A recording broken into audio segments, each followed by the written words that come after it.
डरने वाली हिरन की कहानी। एक जंगल में एक हिरन रहती थी। वह खाने के लिए पूरा जंगल अकेले ही घूमती। कभी कभी तो नई जगहों पर भी जाती। ऐसे नई जगहों पर जाना खतरा है करके बाकी के जानवरों के बोलने पर भी नहीं सुनती। ऐसे ही एक दिन खाने के लिए घूम रहे हिरन उसके लिए नई जगह होने के कारण अचानक एक जगह उसके पैर फिसलकर छोटे से पानी के कुएं में गिर गई।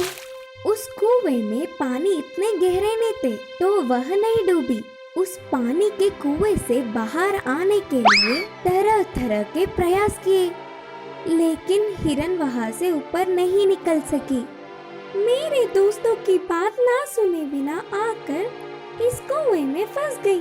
पता नहीं कोई यहाँ आकर मुझे बचाएगा कि नहीं। कुछ देर बाद वहाँ आई हुई खरगोश को देखी और कहा, खरगोश दोस्त, मुझे इस कुएं से बाहर लाकर बचाओ ना।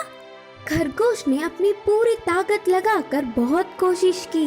आखिरकार मुझसे नहीं होगा, और कोशिश करूंगा तो मैं भी कुएं में गिर जाऊंगा, बोलकर उधर से चला गया। फिर वहाँ बंदर आया। बंदर दोस्त, मुझे बचाओ, बोलकर पूछी हिरन।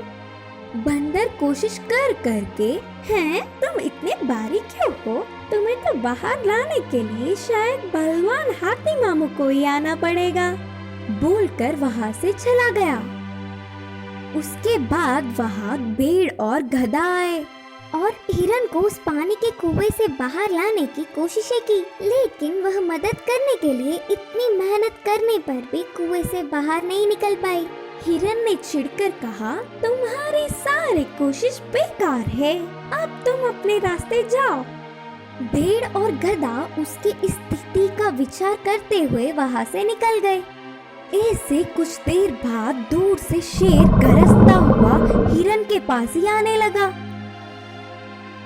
महाराज शेर की आवाज सुनते ही हिरन अपने प्राणों के डर से कांपने लगी।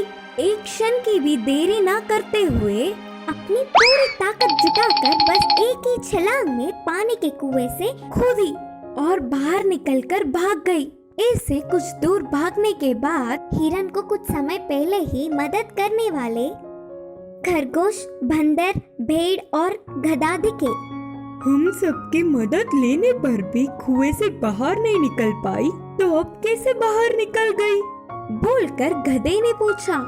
तब हिरन ने कहा, महाराज शेर के गरजने की आवाज सुनकर उनको उसी तरफ आना पहचान गई, तो वो बस प्राणों को खोने के डर से अपने आप में एक छलांग में कूदकर बाहर निकल गई। यह बात सुनकर वे सब चौंक गए। इस कहानी की नीति है कि कभी कभी अपने डर भी ताकत बन जाते हैं। वादा जान से भी प्यारा है। एक गांव में एक गाय रहा करती थी। उसका स्वभाव बहुत ही मददशाली था। उसने अपने जीवन में कभी किसी से लड़ाई नहीं की थी। वो सबके साथ बहुत प्यार से रहती थी। एक दिन वो अपने चारे के लिए जंगल में गई। जब वो चारा खा रही थी, तभी अचानक वहाँ एक शेर आ पहुँचा। वो उस गाय पर हमला करने ही वाला था कि उस गाय ने बोला, शेर जी, आप जरा 1 मिनट मेरी बात सुनेंगे? अच्छा, जो भी बोलना चाहती हो तुरंत कह दो, मुझे बहुत भूख लगी है। शेर जी, गांव में मेरी एक छोटी सी बच्ची है। वो बहुत भोली है। उसे बाहरी दुनिया का अंदाजा नहीं। जैसे ही मैं उससे दूर जाती हूँ, वो मेरी वापसी का इंतजार करती रहती है। अगर आप कुछ समय के लिए इंतजार कर लेंगे तो मैं तुरंत गांव जाकर उससे पेट भर दूध पिलाकर वापस आ जाऊंगी। फिर आप मुझे खा लेना। उसकी बातें सुनकर शेर जोर से हंसने लगा। मैं क्या तुम्हें पागल लगता हूँ जो तुम्हारी इन माया मुक्त बातों में आ जाऊंगा? मुझे सब पता है, तुम मुझे धोखा देकर अपनी जान बचाना चाहती हो। शेर जी, मेरा भरोसा करिए, मैं कभी भी झूठ नहीं बोलती, सच कहती हूँ। मैंने आज तक कभी अपना दिया हुआ वादा नहीं तोड़ा। चाहे कुछ भी हो जाए, मैं अपना वादा जरूर निभाऊंगी। और वैसे भी आप भी बताइए, ऐसा वादा तोड़कर अपनी बात से मुकर के जीना भी कोई जीना है क्या? वैसे भी एक बात तो सच है, मौत तो हर किसी को आनी है। शायद आज मेरा वक्त है। मुझे मौत से डर नहीं लगता। जब आप मुझ पे वार करने वाले थे, मैं उसी समय समझ गई थी कि ये मेरा आखिरी वक्त है। बस आप एक बार मेरी मासूम बच्ची के बारे में सोचिए, जो मेरा अभी इंतजार कर रही है। उसे कुछ अच्छी बुरी बातें सिखानी है, फिर मैं तुरंत वापस आ जाऊंगी। बहुत नम्रता और ईमानदारी से गाय ने अपनी बात रखी। ठीक है, फांसी देने से पहले भी अंतिम इच्छा पूरी की जाती है। तुम्हारे इतना कहने पर मैं तुम्हारी भी अंतिम इच्छा जरूर पूरी करूंगा। गांव में रहने वाले जानवरों में भी कुछ ईमानदारी बाकी है, ये आज पता चला। तुम जाओ, तुरंत ही वापस आ जाना। गाय बहुत जल्द अपने गांव वापस आ गई। उसने अपने बच्ची को पेट भर दूध पिलाया, उसे जी भर कर प्यार किया और उसको अपनी जीभ से चाटती रही। उसकी आंखों में आंसू आ गए। बेटा, आपको एक बात बताना चाहती हूँ। आप कभी भी किसी के साथ झगड़ा मत करना, सबके साथ अच्छा व्यवहार करना, कभी झूठ मत बोलना।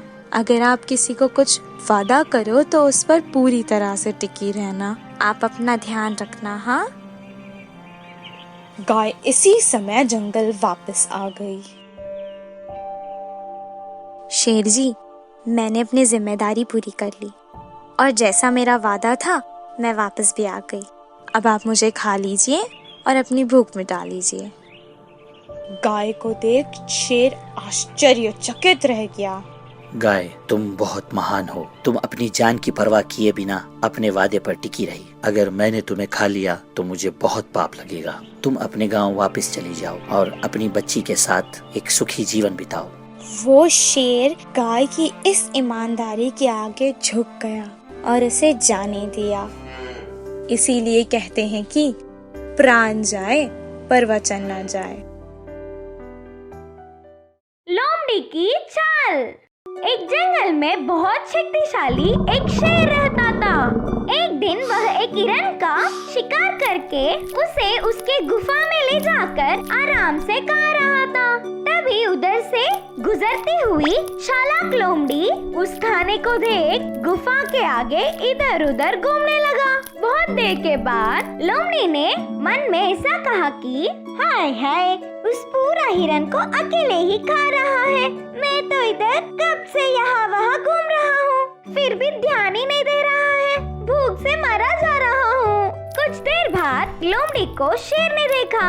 हिरन के मांस के लिए ही राह देख रही है करके उसको पकड़ लिया। फिर भी लोमड़ी की सच्ची सोच उसको पता ही नहीं करके क्या बोलता है सुनेंगे करके ऐसे पूछने लगा कि क्या कर रहे हो उधर? जंगल के महाराज शेर, अब से मैं आपकी सेवा करने वाले नौकर बनना चाहता हूँ। आप जो बोलेंगे वो सब काम करके इधर ही कहीं एक कोने में रहूंगा। दया करके कृपया मुझे एक मौका दीजिए मेरी सेवा करने के लिए। मैं बिल्कुल नहीं मानूंगा। सच बोलो, मेरे शिकार बांटने के लिए ही ऐसे बातें बना रहे हो ना? ना, ऐसे मत बोलिए महाराज। अब हिरन को खाने का इच्छा तो बिल्कुल भी नहीं है। मुझ पर विश्वास कीजिए। अब मेरा जीवन आपकी सेवा में अर्पित कर दूंगा, कसम से। अच्छा ठीक है, तुम्हारी कसम अब मैं माने बिना रह सकता हूँ क्या? ये खाने में तुम्हें चाह नहीं है करके मुझे समझ में आया। तुम पहले मुझे इसे पूरा करने दो, फिर यूं ही बातें करेंगे। बोलते हुए लोमड़ी को रुला के खुशी से शेर भोजन खाने लगा। महाराज शेर अकेला ही पूरा खाना उसके आंखों के सामने खाने से अंदर ही अंदर उसको बहुत दुख हुआ। आखिर में उस लोमड़ी से उसे किसी भी तरह का उपयोग ना होते हुए भी जाने दो ना करके उसको अपनी सेवा करने की अनुमति दी। बचा हुआ खाना खा लो, शेर ने कहा। तब से शेर शिकार कर रहा था और लोमड़ी ऐसे ही खाते हुए अपना पूरा पेट भर रहा था। ऐसे कुछ दिन बीत गए। रोज मांस खाने से लोमड़ी बलवान तैयार हुआ। उसका बहुत गर्व बढ़ गया। अब वह जंगल के बाकी जानवरों का शिकार प्रारंभ किया। अहंकार से शेर से ऐसा कहा कि ये दिन आप विश्राम लीजिए, मैं शिकार करूंगा। मेरे खाने के बाद बचा हुआ मांस आप खा लेना। यह सुन के शेर को बहुत गुस्सा आया। लोमड़ी को एक अच्छा पाठ पढ़ाने की सोच रहा था और बोला, बहुत अच्छी बात बताई तुमने। मैं तो आज भैंस खाना चाहता हूँ। तुम भी उसी का शिकार करोगे ना? हाँ हाँ बिल्कुल। इस जंगल में मैं कितना शक्तिशाली हूँ, इसी से देख लेना सब। अकेले ही घास खा रहे भैंस को देख शिकार प्रारंभ किया, लेकिन बलवान भैंस लोमड़ी को मौका दिया ही नहीं। उसके सींग से लोमड़ी पर वार कर दिया।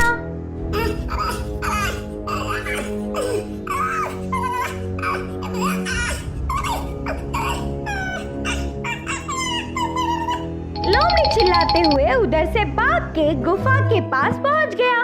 क्या हुआ? मुझे बहुत भूख लग रहा है। भैंस कहाँ पर है? महाराज, मैं धोखा खा गया। आपके जैसे ही अपने आप को मैं समझकर बहुत ही बड़ी गलती कर बैठा। मुझे क्षमा कीजिए। छालबाज, तुम पे तरस खा के तुम्हें मेरे साथ रखने पर तुमने मुझ पर ही भड़कना प्रारंभ कर दिया। इसी के लायक हो तुम। जाओ इधर से।